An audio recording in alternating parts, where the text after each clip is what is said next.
we talk about energy productivity. Obviously, we talk about energy efficiency in certain sectors and in certain areas of the economy, but we talk about energy productivity because it's not only that we need to instigate a revolution in energy, and that we need to build a completely different energy system for us to be able to get to a sustainable development goal in 2030 to mid-century zero net emissions.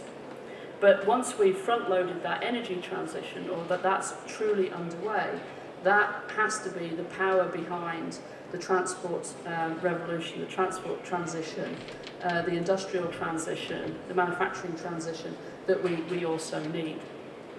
And I think what's happening as a result of 2015, because we have a clear commitment to a more equitable and a more sustainable development in the context of carbon becoming a constraint, we have the opportunity to talk seriously about sustainable mobility and sustainable industrialisation in the parts of the world where growth is of a premium, while at the same time we talk about the decarbonisation of the heavily carbonised industrial world and the transport systems that we have grown up with over the last decades.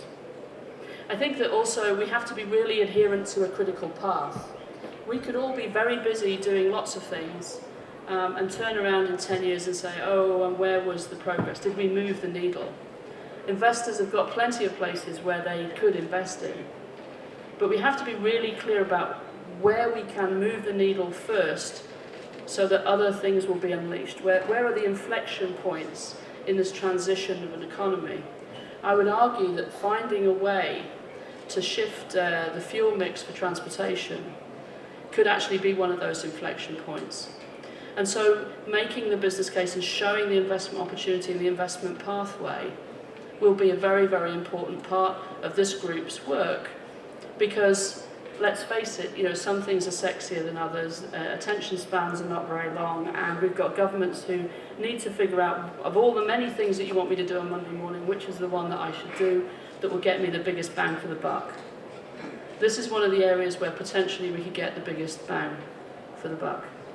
When I look at energy intensity across economies, and when we look at energy intensity in different sectors of the economy, then obviously moving goods, whether it's by heavy goods vehicles or whether it's by boats, ships, airplanes, becomes a very, very big part of how we build a more equitable and sustainable economy.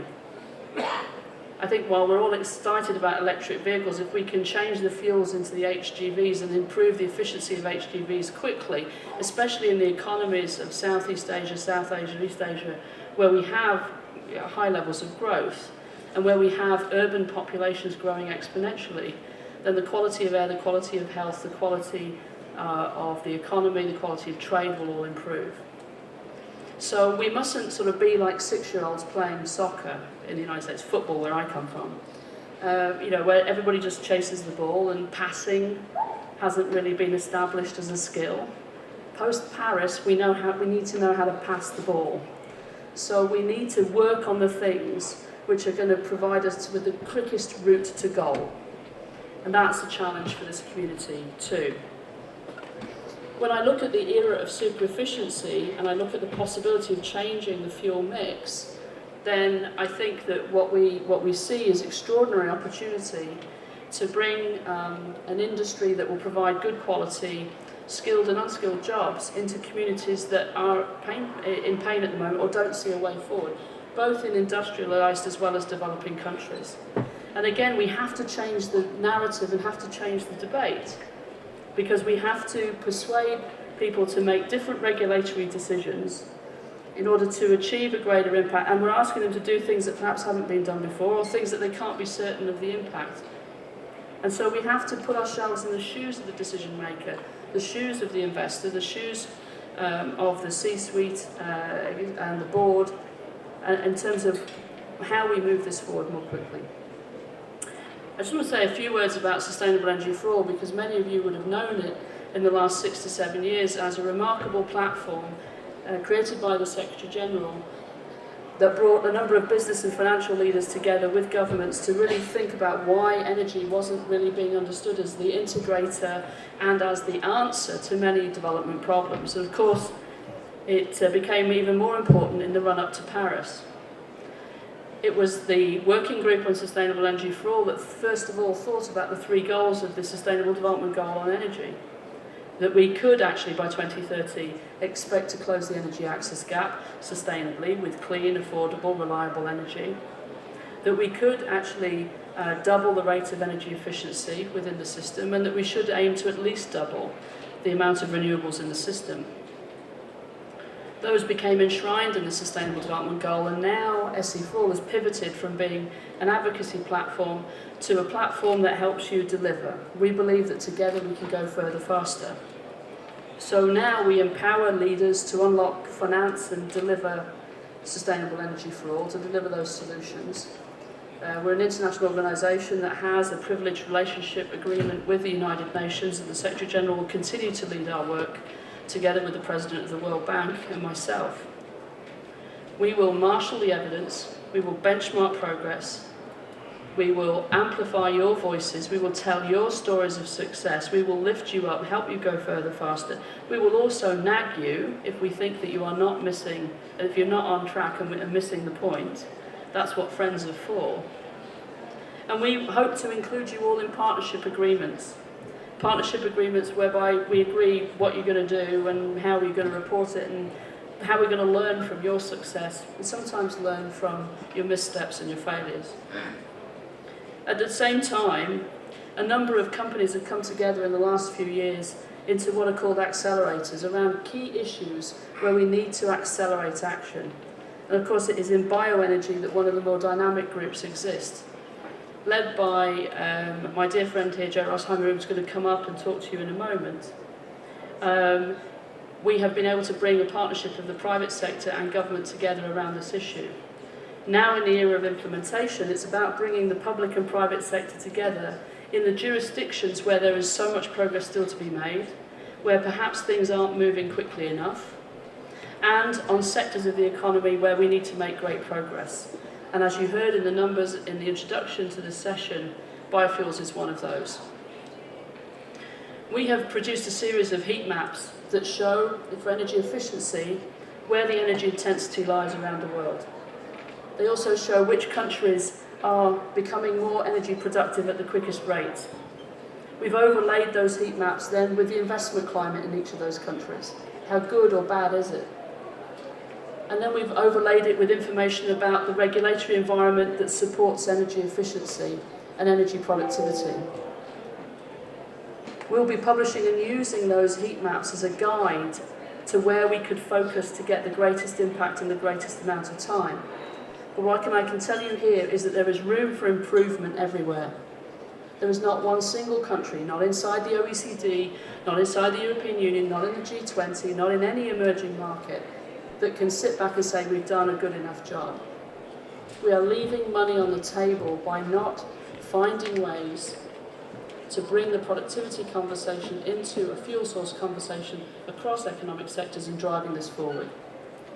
So why wouldn't we, at a time when we know that the one thing we don't have is time, and where we know that carbon is a binding constraint, use all of our ingenuity in the research, development, piloting and rollout and investment in proven technology now that could bring more mobility solutions, more trade solutions, more economic growth solutions, cleaner air solutions to everybody in this planet.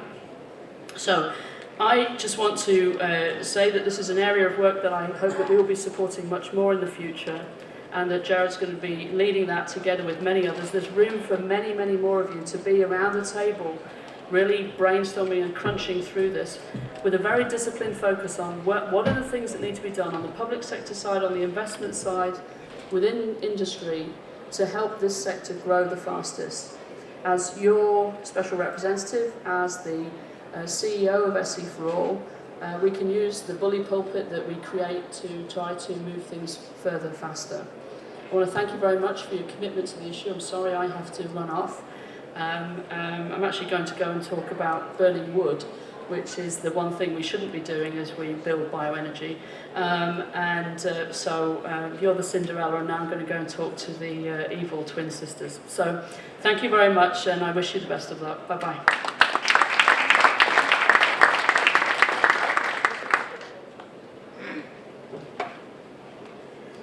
Thank you very much, Rachel, for that eloquent introduction and that framing and putting low carbon fuels into the broader perspective both of our climate needs and of the Sustainable Energy for All activity.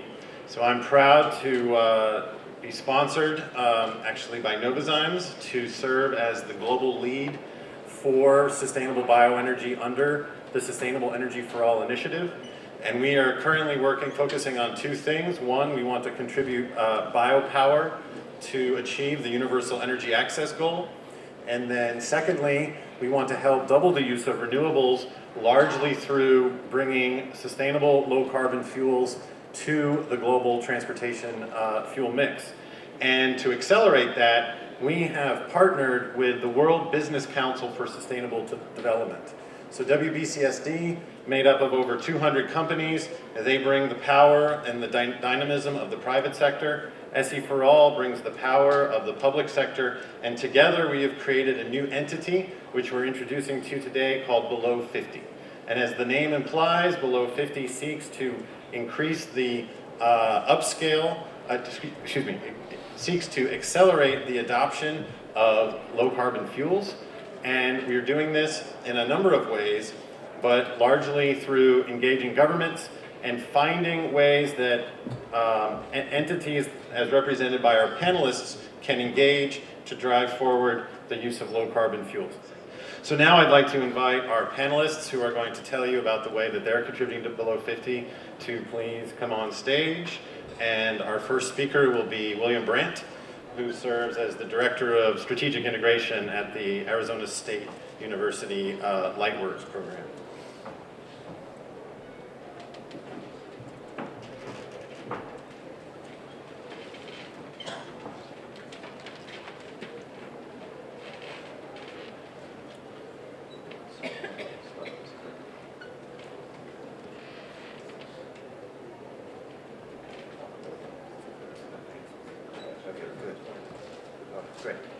So, good afternoon. My name is Bill Brandt, and I worked in the oil and gas industry for 30 years for BP, retired, and then went into renewable energy at Arizona State University. And for those of you who don't know ASU, we're a research university based in Phoenix, Arizona, and we have 92,000 students. So here we've heard that we need to be able to tell our story to everyone, not just scientists or business people. So when we start thinking about how do we get people engaged in the whole idea of below 50, of decarbonizing the fuel chain, of actually using a fuel that makes you feel good, we have to start with the basics. We think goes back to this idea of carbon dioxide cannot be allowed to pile up in the atmosphere. It needs to be collected and safely disposed of. And the carbon targets, essentially translated into a waste management example, tell us that the landfill is filling up, and we need to do something about this. And since everybody puts their garbage out or disposes of it somehow, we think that this is a solid way of getting people to think about things. So there's a gap of 14 gigatons to reach the Paris Agreement's 2 degrees centigrade. We hear that it's important for companies and governments to develop systems for carbon pricing. And this morning we heard the mayor of Edmonton say this morning that the economics for a direct energy system went from a grant to private finance as a result of Canada's changes to its costs of carbon. So this demonstrates that the cost of disposal will encourage less carbon generation and perhaps improve the utilization of carbon in this new carbon economy. So in the parlance of waste management, there's a business case for reduce, reuse, and recycle. And this creates business opportunities in carbon waste management, getting entrepreneurs and innovators to think about carbon. So central to a waste management system is the ability to recover all of this waste. And one alternative is to collect it at the source. The other, less obvious choice is to recover the CO2 after it has entered the environment. What I want to talk about briefly is a technology that can help close the gap. It can help capture carbon and put it to places where it is actually useful. What I want to talk about briefly is why we think it's important at ASU to have this technology available. Klaus Lochner is working on this, and it's based on passive collectors that can economically remove CO2 from the air. The device deploys leaf-like structures, which essentially remove the CO2 from the air. And because we can design these to be efficient, we can design them to be 100 times more effective than traditional plants. So the idea of having these leaf-like structures is you can remove it from the air, and you can co-locate this with a facility that uses carbon dioxide as a resource. And carbon dioxide can be used for closed systems in agriculture, such as greenhouses, algae production, making products and fuels. And here co-location makes a lot of sense. Why would you want to put a greenhouse or an algae pond next to a power plant? It makes a lot more sense to locate these in rural areas. Another product is synthetic fuel production. Why not make fuels from air? And also new approaches to CO2-based materials, such as Algic's Soloplast. Algic is an algae company that basically entrains CO2 into its plastics. If good applications are lacking, then as we can see from the diagram on the left, the carbon dioxide must be disposed of, for example, in underground reservoirs or the formation of solid mineral carbonate. So how does this work briefly? Passive filtration, implementation of air capture minimizes energy consumption, and the leaves are made from anion exchange resins that bind carbon dioxide when dry and release it when wet, making it possible to upgrade carbon dioxide concentrations by over 100-fold. A humidity swing completes the cycle with a reduction of up to 5% CO2. And the picture on the left shows you a rooftop demonstration. So you may say, what about the cost? Well, we and a few others think that we're approaching $100 a ton, or perhaps even less. The proof is going to be in the pudding. The raw materials for building our machines, the water, the energy we consume, add up to about $15 a ton. Of course, building and running machines costs a lot more, but learning is powerful, and it is worth reminding ourselves that photovoltaic energy today costs less than 1% of what it cost in the 1960s. So this and other air capture technologies can create a mobile source of CO2 for entrepreneurs, innovators in the new carbon economy, making carbon-based products and low-emission fuels. Thank you.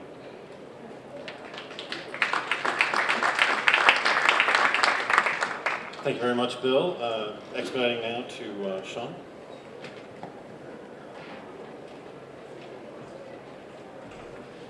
Hello, my name's Sean Simpson and I'm from a company called LanzaTech. So at LanzaTech we have developed a gas fermentation process that allows fuels and chemicals to be produced from a broad range of resources. In gas fermentation, carbon monoxide, hydrogen and carbon dioxide are the feedstocks for a bacteria that consumes these and produces fuels and can produce chemicals. This means that resources as diverse as industrial wastes or industrial waste gases, emissions, for example, from steel making, gasified municipal solid waste, gasified biomass, and in future CO2, can all be considered as feedstocks for the production of fuels and chemicals. Now, at LanzaTech, what we've been able to do is scale this technology. We're a company that's over 10 years old. We've scaled the technology. We have over 40,000 hours operating at 20,000 litre scale, so that'd be hundreds of tons of ethanol, fuel ethanol produced every year from waste from the steel industry, from gasified municipal solid waste, syngas pilot we have in Japan, or gasified biomass. This is something we've done in the United States. Today, as I mentioned, we can produce ethanol. We've also developed a technology to produce jet fuel. That fuel is currently being certified.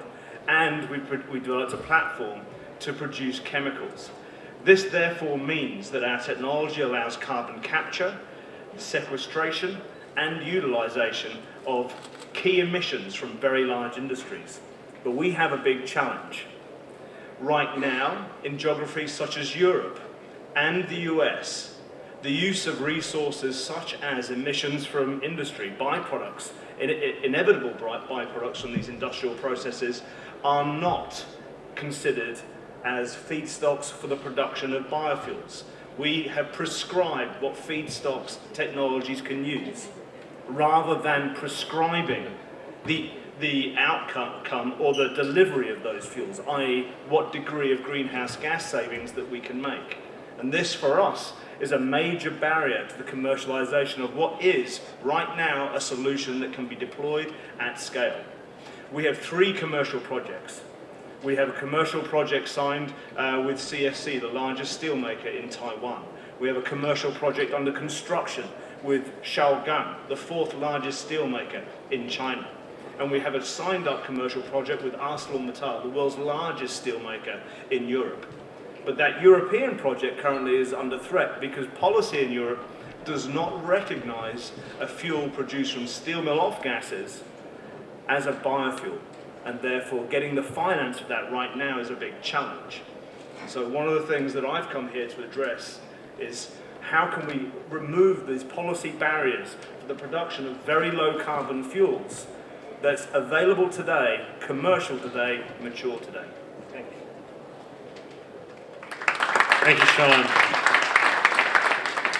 And as you see through both SE for All and Below 50, you're not alone. But Sean makes 2 very good points that we're going to elaborate on.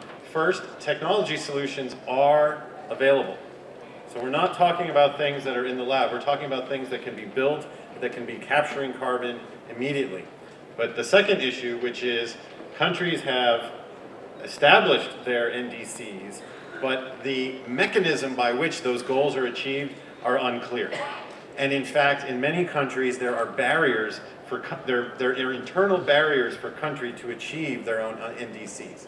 But a lot of times they don't know that these barriers exist because they're not aware of their technologies, which is why in Below 50, one of the things that we're going to do is we're going to go to countries and we're going to educate policymakers, we're going to educate civil society, we're going to educate investors around the potential for some of these technologies that have been piloted, that have been demonstrated, in some cases commercialized, and how can we do that faster. So our next representative from the private sector technology space is Nour Amrani from Novozymes.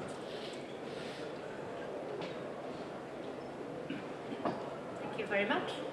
Hello, everybody. Sorry, I guess not. Sorry, I guess it'll be David. Sorry. We had a switch, sorry. So one of the important aspects of bioenergy is that it's sustainable, and we have a lot of smart people. So since biofuels started being rolled out in 2006 and 2008, when mistakes were certainly made, a lot of people have gone to ground and thought very deeply about how to move things forward, including colleagues at RSP. So thank you. A little bit. Hi, everyone. My name is David Burns. I work for the National Wildlife Federation in the U.S. For those who don't know us, we're the largest conservation and education organization in the U.S. I'm also here today representing Barbara Bramble, who is the chair of the RSB. The RSB is an independent global coalition working to promote the sustainable production of biomaterials, including biofuels and products made from biomass. It brings together actors across the entire supply chain, from the farmers and producers to the blenders, end users, social, environmental organizations, technical experts, intergovernmental organizations. We're quite pleased that it's the highest rated system among several NGOs and UN organizations because of its strong criteria safeguarding against environmental and social impacts that can occur during the growth of biomass and during biofuel production. Impacts such as on food and water security, biodiversity, human rights, labor rights. RSP was started in 2007 and it's grown now to over 120 members from 30 countries. RSP implicitly recognizes that biofuels are neither categorically good nor categorically bad. It all depends on how and where they're produced, so it's feedstock agnostic. NWF is involved in RSP in part because during kind of the first gen biofuels, there were some really horrible impacts for biodiversity in the United States. In the South, in the US, there was, in the 80s, they pushed Napier grass or elephant grass, which is native to Africa, which in the US is highly invasive. It's blocking canals across Florida now. It's displacing native communities. So that's really kind of why we've gotten involved in RSB. So RSB is organized around 12 principles of sustainability that you can kind of see here, are lumped into 4 buckets, focused on legality, social aspects, including human rights and labor, environmental aspects, including greenhouse gas emissions, but also, as I mentioned, biodiversity, water, soil. And finally, the last bucket really centers on management and economics. It employs a risk-based system, so if you are operating with risky feedstocks or in risky production processes, you have to, the requirements are going to be much more stringent on you. You're going to have to do more auditing. It's likely going to be more expensive. If you are operating in less risky environments, or if you're using wastes, as was just discussed, that process will be cheaper for you, and you're going to have fewer audits. RSB has advanced now. It's not just a certification scheme.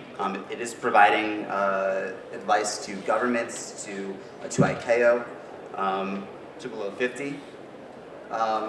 It also has a new, and I think when we're talking about NDCs, a smallholder program that's really a simplified version of the overall standard that's really helping small farmers to access markets and kind of new innovative processes. There's a great example we have from South Africa where there were a lot of small farmers who, when the tobacco industry collapsed, were out of work. There was a new product called Solaris, a new form of tobacco that is nicotineless, smokeless, that these farmers knew how to grow.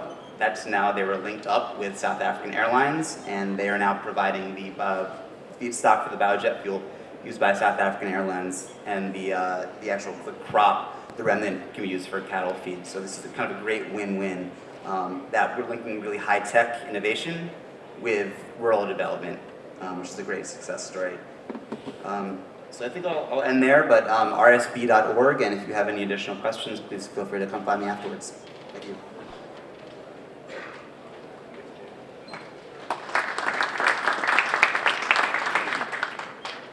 Hello again. I work for Novozymes. It's a global company headquartered in Denmark, and what we do is actually enzymes mainly. Enzymes are inspired from nature. They are essential to life. We get inspired from them. We produce them at industrial scale to make a series of industrial processes more resource efficient, more energy efficient, and to replace chemicals.